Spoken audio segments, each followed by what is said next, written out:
Hey, welcome back everybody.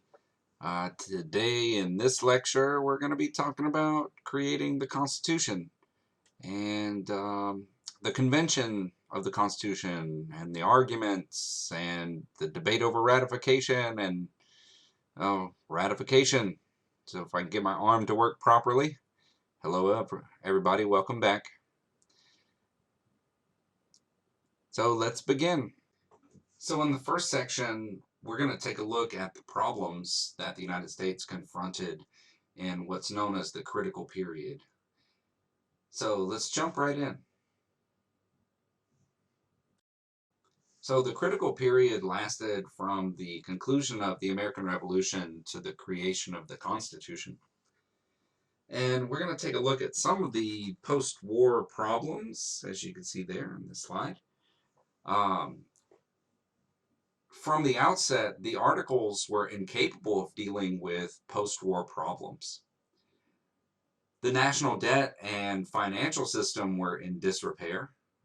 Congress was paying debts with paper money, which was losing value and had been for about a decade.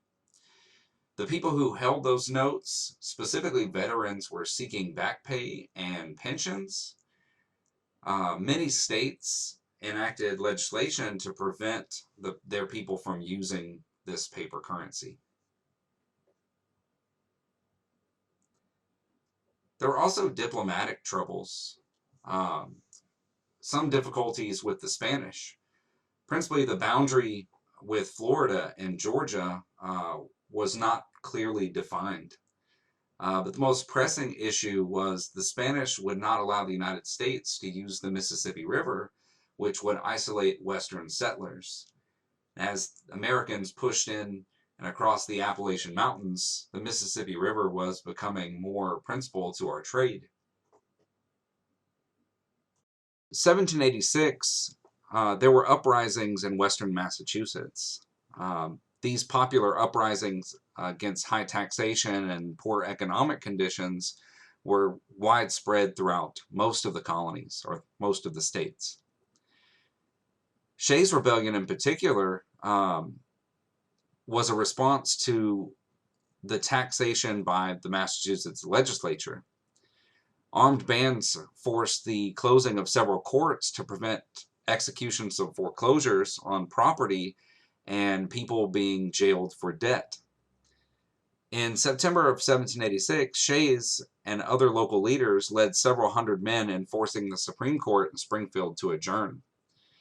Daniel Shays led a force of about 1,200 men in an attack on the federal arsenal at Springfield, Massachusetts, which was repulsed. Pursued by the militia, and on February 4th, he was decisively defeated at Petersham and fled to Vermont. As a result of this rebellion, the Massachusetts legislature enacted laws easing the economic conditions of debtors.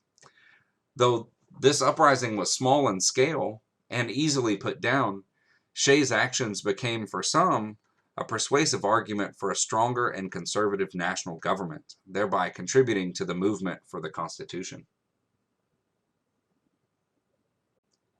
So let's direct our attention toward the Constitutional Convention, and we can discuss some of the issues like who participated and what the original intent was, and then look at some of the arguments that were held at the convention.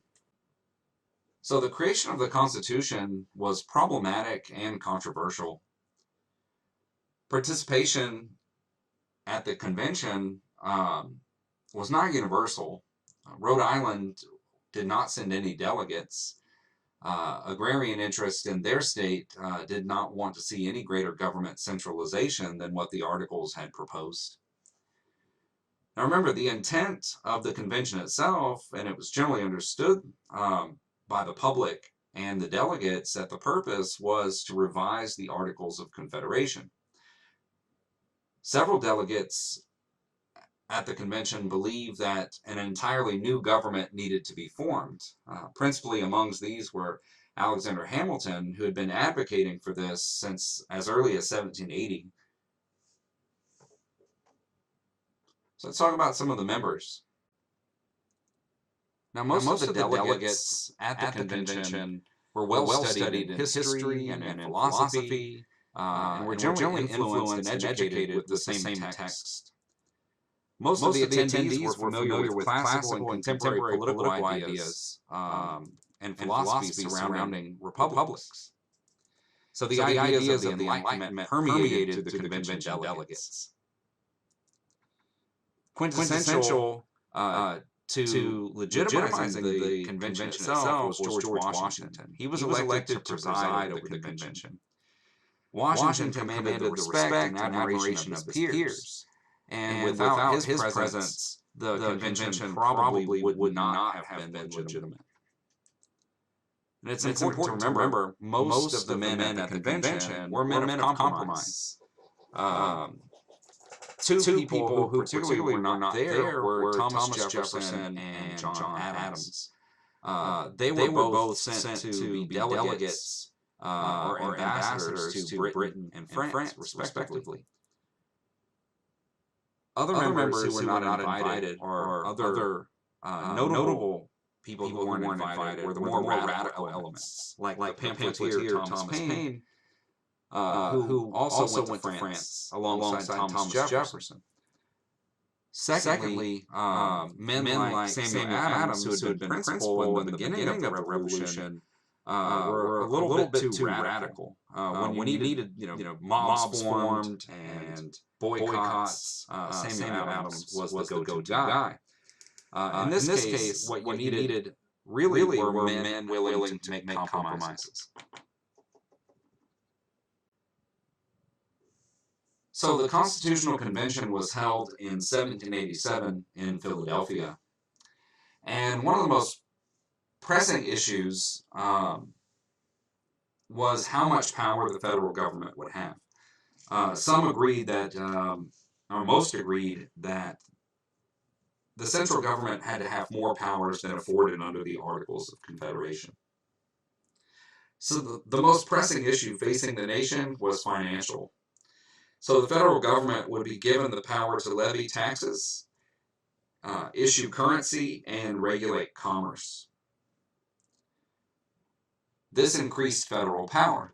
Another increase in power was that the national government was given the power to maintain a military force. What concerned many delegates was a lack of a Bill of Rights. Delegates were worried about how much power the central government would have over its citizenry. In the Constitution, a lot of attention is paid to the processes of government and its limitations, but there were no clear protections for the people against if the government power was used against them.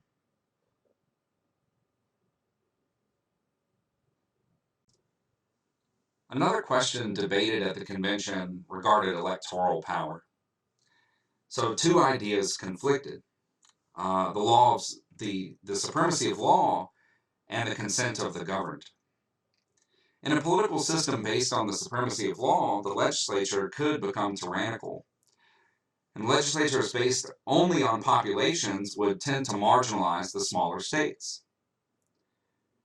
On the other hand, in political systems based on consent as a founding principle, proportional representation was seen as necessary. So two plans emerged. On one hand, first let's look at where both of these plans overlap. Now, both the New Jersey and Virginia plans called for a strong central government with 3 branches. And we'll look at the differences. At first, the Virginia plan called for a 3-branch government, but with a bicameral legislature, both houses being based on population. This in itself would, of course, favor the larger states. The New Jersey plan, look at my arms stretch here, the New Jersey plan called for a unicameral legislature, but merely amending the Articles of Confederation. And so in the New Jersey plan, it would have simply been the Continental Congress, where every state had an equal number of votes. Of course, this would not be seen as fair by the larger states. What was settled was called the Great Compromise, and it provided for a bicameral legislature. In the Senate, each state, there's the Senate right there. See my weird arm pointing at it? In the Senate, each state would have 2 votes, and in the House of Representatives would be based upon population. So let's take a second, even though this seems fairly elementary, to discuss the processes or the functioning and checks and balances of government. And I'll tell you some of the things that are different from the way they are today. So we have a 3-branch government, legislative, executive, and judicial. Like we've just discussed, the first houses, the first house being the House of Representatives, and then the Senate. Both of these would be rotating legislative bodies. The executive department is a little bit different today. Today, the vice president and president run on the same ticket. In the past, it was the first and second place winners. The Supreme Court did not always have 9 members. It started with 6 members, and then they lost one. 6 members being that you could have a tie. So let's look at the most controversial branch, the presidency. Of the 3 branches, the most controversial was the executive. The American perspective towards monarchies created a suspicion and a distrust of executive power, specifically if that power was entrusted to one person. For example, one of the delegates, George Mason, taking regional differences into account, suggested there be 3 executives, one in the north, one in the south, and one in the middle. When voted on, the vote for a single executive was 7-3, with New York, Maryland, and Delaware voting against. Eventually, the executive was given the responsibility for executing laws, providing civilian command over armed forces, and the sole power to conduct foreign relations. The executive also would not be elected by popular vote. An electoral college would be set up to vote for the president. There's George Washington, y'all.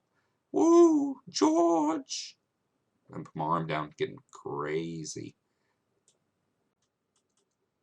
So the Constitution and the Convention did not solve all the problems. There were many issues left unsettled by the end of the Convention. The most apparent being slavery. The issue of slavery threatened to divide the Convention, and it was seen by the Founding Fathers to be more important to get the Union to stand on its own 2 feet before trying to tackle the greatest moral dilemma the country's ever faced. As you can see on the map on the right-hand side of the screen, some states had already abolished slavery, and then as the American Revolution ended, there were proposals at the convention to abolish slavery universally throughout the United States. Of course, these suggestions were not taken on fairly well by the South. It threatened to destroy the Southern economy. Suppose that there had been a call to universally declare slavery abolished, the Southern states would have more than likely have just left the convention at that point. In order to create the United States harmoniously, the issue of slavery was sort of brushed under the rug. A moratorium of 20 years was placed on slavery, so no public declarations or laws could change the institution. So other issues not considered at the convention were there was no mention of political parties. There was no allowance, no rules over them. Many of the delegates felt that since all states ratified the Constitution, there would really be no need for political parties. Another thing not considered was that the supremacy over the states was implied by the Constitution, but not directly stated. The Bill of Rights will solve some of these issues, as we'll see the 10th Amendment that states the powers not delegated to the federal government by the Constitution are reserved to the states. Lastly, there was no exact definition of citizenship, like what the rights of a citizen entailed. So let's move on to the next slide. So it's important to know that of the 70 delegates sent by the states, that only 55 members actually attended. And out of those, only 39 signed the Constitution. 14 delegates had left early from the convention to return to their states, including 2 Virginia delegates, George Mason and Edmund Randolph, who refused to sign. Mason, listed are seen in the left-hand picture, did not sign because of a lack of a clearly defined Bill of Rights.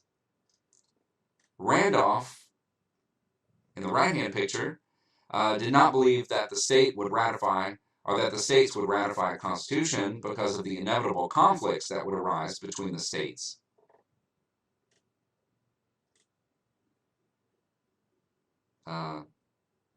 Next slide, maybe. Can we do that already? So the vote on ratification of the Constitution, really we're going to see one outlier. Of course, there's Rhode Island there, but they did not send delegates to the convention. So let's first talk about some of the criticisms. We'll start that in the next slide. So many of the old guards heaped abuse on the Constitution. One of their major criticisms was that the Constitutional Convention was held in secret and that all the official records were destroyed. Now, remember, Washington was presiding over the convention, and he chose to keep the daily arguments and deliberations private. This way, the press and partisans and constituents back in the states would not try to pressure the delegates. But the secrecy itself had created suspicions, followed by public shock when the Constitution was made public. The basic critics said that this was a document, the new Constitution was a document drafted by the wealthiest people behind closed doors with no access given. Another criticism was that the delegates and their original intent was to go to the convention to revise the articles, not to create an entirely new government. And when only 38 of the 55 delegates actually signed the Constitution, this drew large amounts of criticism. Now, once the Constitution was made public, you could see it wasn't universally well received. The arguments that took place during the convention finally made their way into the public, and numerous protests took place. Some of the major concerns of the public was that the powers given to the federal government would be at the expense of state power. And if this was the case, they felt that it undermined the entire reason for the American Revolution. Another complaint was one of trickery. Henry Lee, a delegate of Virginia, stated that the Constitution was influenced by, and I quote, monarchy men, military men, aristocrats, and drones, whose noise, impudence, and zeal exceeded all belief. You can see from the little cartoon here, there's a taxman, and so they're concerned about some of the same issues that led to war with England. Okay, we could proceed to the next slide now. So during the debate over ratification, 2 groups emerged, and in state after state, anti-federalist groups formed to defeat the vote for ratification. Now, the anti-federalists, at their core, were people who opposed the strong centralized governments and weren't persuaded by the Constitution in its present form. So the federal Constitution was in conflict as the Anti-Federalists felt, with state constitutions. They viewed the state constitutions as a little bit more representative because they had been developed through open debate, compromise, and had been voted on by their citizens and legislatures. One example was in Pennsylvania, when the Anti-Federalists were so numerous that they prevented the vote by not establishing a quorum in the Pennsylvania legislature. A mob of Federalists actually had to drag them into the chambers to hold the vote. So the group that supported the ratification of the Constitution referred to themselves as Federalists. Principally among the Federalists were Alexander Hamilton, James Madison, and John Jay, who together wrote a pro-ratification essay called the Federalist Papers, which were published in newspapers in New York. The Federalist Papers established the philosophical and political principles on which constitutionalism is based. Now, the Federalist Papers, when put all together, comprise some 500 pages of writings. As we said, they are the foundation of American jurisprudence and the powers and debates in the Constitution. So I'll read you some quotes from Hamilton, John Jay, and James Madison. Try not to do these with great length. Just some excerpts. So in Federalist paper number 1, Hamilton says, whether societies of men are really capable or not of establishing good government from reflection and choice, or whether they are forever destined to depend on their political constituents or constitutions on accident and force.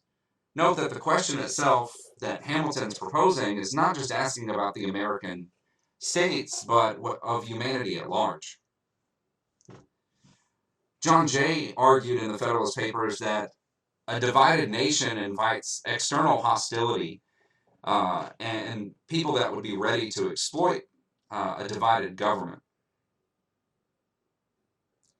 One of my favorite quotes from the Federalist Papers is from Federalist Paper number 6, written by Hamilton, when he says, men are ambitious, vindictive, and rapacious, their pursuits of selfish and local interest finally inclining them toward hostility with neighbors. Absent the contractions and powers of a central government, the separate states would inevitably fall into conflict. Alas, Sparta, Athens, Rome, and Carthage were all republics, their fates sealed by internal faction and the absences of a unifying central power. Hamilton also states in Federalist number 15 that standing in a wider world requires nationhood. What the sovereignty of the 13 states has produced, which is to say, and I quote, the imbecility of our government, are ambassadors who are mere pageants of mimic sovereignty. Hamilton also argued that a national defense called for a national government, and that means must be proportioned to ends. Madison commented that there has never been a perfect political system or document, and one is not to be expected. The Constitutional Convention was blessed by a minimum of party faction and mere self-interest quibbling. It produced a work at once original and suitable unto the purposes of government.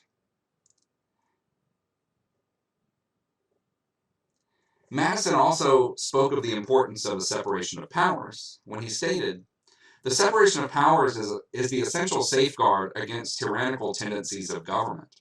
It is always possible for some sort of cabal to be entered in by 2 of the 3 branches against the 3rd. But this is made ever less likely when the members of each department have the constitutional means by which to resist encroachments. Political power arises ultimately from the people. This is as much a principle as a fact, but this power too needs to be regulated, the effects of faction reduced. With the Constitution, the delegation and balancing of powers is the means by which to achieve this. It is through the very diversity of sects and interests the diversity of desires and inclinations, which the larger society, that the individual's rights are protected from the formation of factions that would oppose them.